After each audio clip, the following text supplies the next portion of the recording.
City India news channel हक की आवाज। पैराडाइज फंक्शन पैलेस महबूब नगर भोंगीर में जुमा के रोज़ कुल जमाती मुस्लिम कायदीन की जानिब से वक्फ तरमीम बिल के ख़िलाफ़ एहतजाजी मुजाहरा किया गया। इस मौके पर मुस्लिम कायदीन रहीम एडवोकेट उवैस चिश्ती मोहम्मद अतहर ने कहा कि मरकज़ी हुकूमत मुसलमानों को दूसरे दर्जे का शहरी बनाने और मुसलमानों की इबादत गाहों को नुकसान पहुँचाने के लिए यह बिल को मुतारफ़ किया है। मरकज़ी हुकूमत मुल्क को मज़हब के नाम पर तकसीम करने की कोशिश कर रही है जो जमहूरियत के ख़िलाफ़ है।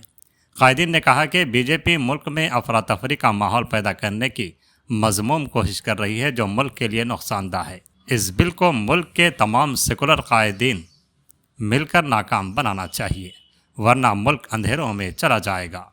मरकज़ी हुकूमत इस बिल के ज़रिए वक्फ जायदादों को छीनना चाहती है। मरकज़ी हुकूमत मुसलमानों को पसमानदा बनाना चाहती है। कायदीन ने कहा कि इस बिल को वापस लेने तक एहतजाज जारी रहेगा। इस मौके पर कायदीन आबिद अली, सलाहुद्दीन, ताहिर, शकील, नाजिम, शुजाउद्दीन, लईक अहमद, प्रमोद कुमार, बी जहांगीर, कृष्णा रेड्डी और दीगर मौजूद थे।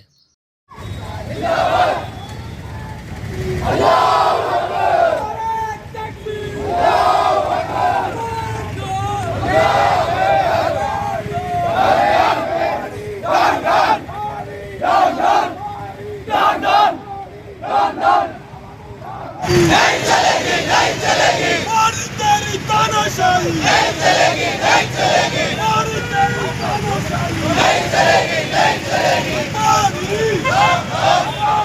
Down down down down down Modi down down Modi down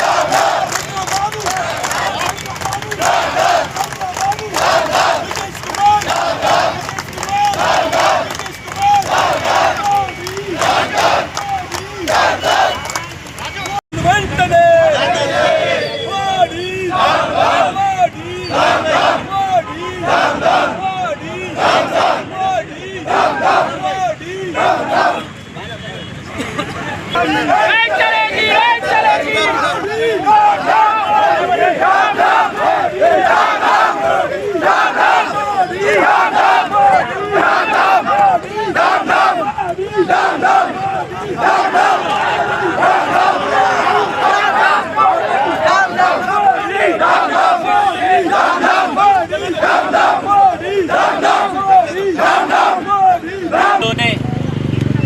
అతిపెద్ద లిఖితపూర్వకమైనటువంటి రాజ్యాంగం కలిగినటువంటి అతిపెద్ద ప్రజాస్వామిక దేశం భారతదేశం. ఈ భారతదేశంలో భిన్న మతాలు, భిన్న వర్గాలు, భిన్న కులాలు అందరూ కలిస్తేనే ఇదొక లౌకిక రాజ్యాంగం. లౌకిక రాజ్యాంగంలో కులాల పేరు మీద, మతాల పేరు మీద, వర్గాల పేరు మీద ఏ రకమైనటువంటి చట్టాలను చేయడం అవసరం లేదు, చేయకూడదు. ఒకవేళ చేసినట్టయితే లౌకిక రాజ్యాంగానికి తూట్లు పొడిచినట్టుగానే ఉంటుంది తప్ప గత 10 సంవత్సరాల నుంచి ఎన్ఆర్సీ పేరు మీద, సిఏఏ పేరు మీద, హిజాబ్ పేరు మీద, ట్రిపుల్ తలాక్ పేరు మీద ఒక ముస్లిం వర్గం మీద మాత్రమే ఈ బీజేపీ ప్రభుత్వం ఈరోజు దాడి చేస్తుంది. చాలా దురదృష్టకరమైనటువంటి విషయము. ఈరోజు ఒక సెకండ్ లార్జెస్ట్ ల్యాండ్ బ్యాంక్ ఉన్నటువంటి వక్ఫ్ బోర్డును ఏదైతుందో ఈరోజు ఆ వక్ఫ్ బోర్డుకు ఉన్నటువంటి ప్రాపర్టీస్ అన్నిటినీ కూడా లాక్కోవాలని చెప్పనేసి ఆయన దోస్తు ఉన్నటువంటి అంబానీకి కట్టబెట్టాల్సిన 27 అంతస్తుల బిల్డింగ్ ఒక యతీంఖానా అంటే ఆర్ఫనేజ్ స్కూల్లో, ముస్లింల యొక్క స్కూల్లో ఏదైతుందో ఆ ఇల్లు కట్టడం జరిగింది. అట్లాంటి వాళ్ళను ఏదైతుందో వీళ్ళు మచ్చిక చేసుకోవడానికి ముస్లిమ్స్ యొక్క ప్రాపర్టీస్ని పణంగా పెడుతున్నారు. ముస్లింలకు సంబంధించినటువంటి వక్ఫ్ బోర్డు బిల్లు తీసుకొచ్చి ఇవాళ భారతదేశంలో ఉన్నటువంటి యావత్ ముస్లింలను, ఈ భారతదేశంలో ఉన్నటువంటి ప్రధానమంత్రి నరేంద్ర మోదీ గారు, భారతీయ జనతా పార్టీతో పాటు తెలుగుదేశం పార్టీ చంద్రబాబు నాయుడు, నితీష్ కుమార్, పాస్వాన్ ఇలాంటి ఎంతో మంది 3-4 పార్టీలు అందరు కలిసి కూడా ఇవాళ వక్ఫ్ బోర్డు బిల్కు మద్దతు పెట్టడం జరిగింది. వారికి కూడా ఇక్కడ భువనగిరి వేదిక మైనారిటీ తరఫు నుంచి మేము హెచ్చరిస్తున్నాం.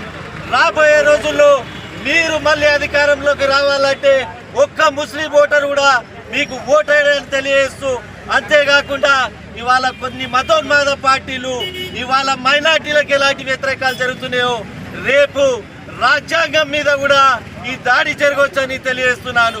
దయచేసి మిత్రులారా, సోదరులారా, మనమందరం కలిసికట్టి లౌకికవాదంగా ఉన్న ప్రతి ఒక్క భారతీయుడు కూడా ఇవాళ గమనించాల్సిన అవసరం ఉంది.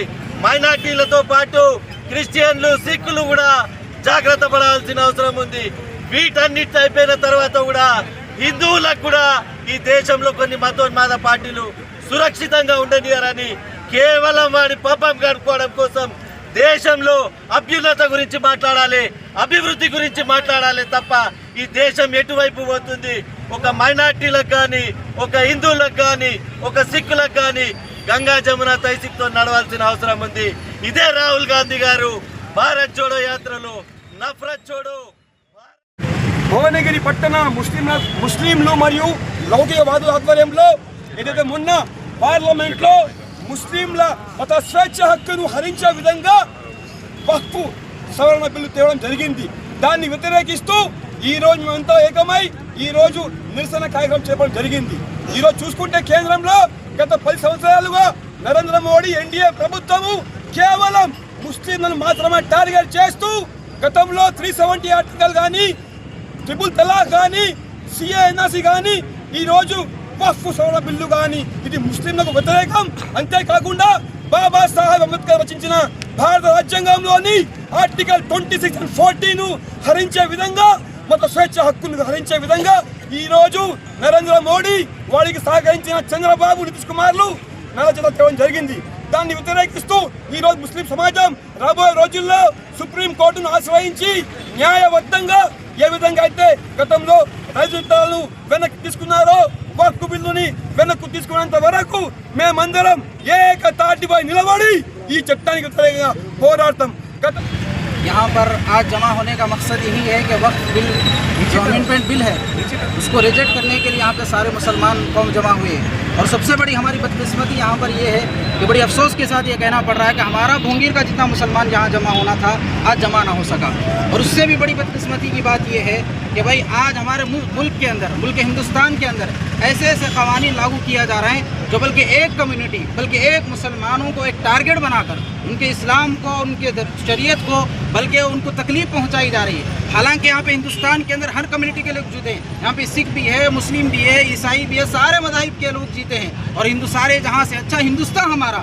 लेकिन आज हिंदुस्तान को ख़राब करने की नापाक साजिशें चल रही है। जब से भाजपा हुकूमत पे आई है मुसलमानों के जो है समाजी और मिली अंदर और पर्सनल चीज़ों के अंदर मुदाखलत करके अपनी ऐवानों के अंदर चाहे ट्रिपल तलाक का मसला हो या CANRP का मसला हो या बाबरी मस्जिद का मसला हो और यहाँ तक कि अब जो ये वक्फ बिल अमेंडमेंट का बिल आया हो इसको सारे बिल अपने जो है ऐसे पास कर ले रही है और मुसलमानों को इसकी सख्त तकलीफ हो रही है। जिस तरह हुकूमत के ऐवानों पे इख्तिदार पे तुमको बिठाया भी है लोगों ने, उसी तरह नीचे उतारना भी जानते हैं। क्योंकि जब जब फिरौन ने सर उठाया है अल्लाह ने फिरौन का अंजाम भी दिखाया है और हम जब तक उस वक्त तक खामोश नहीं बैठेंगे। ये ना सोचे कि थोड़ी देर के लिए, मुसलमानों में आपसे गुजारिश करता हूँ कि आप ये ना सोचो कि थोड़ी देर के लिए आए, सड़क प्रदर्शन कर लिए और अपने घरों के अंदर गए, सो गए। नहीं, अगर ऐसे खामोश बैठे रहेंगे, माफ़ करना, या ये वक्त अमेंडमेंट अंदर की बारीकियों को आप नहीं जानते। अमित शाह जी बार बार ऐवान के अंदर ये कह रहे हैं कि मुसलमानों की से कोई तकलीफ नहीं होगी, नुकसान है, झूठ है।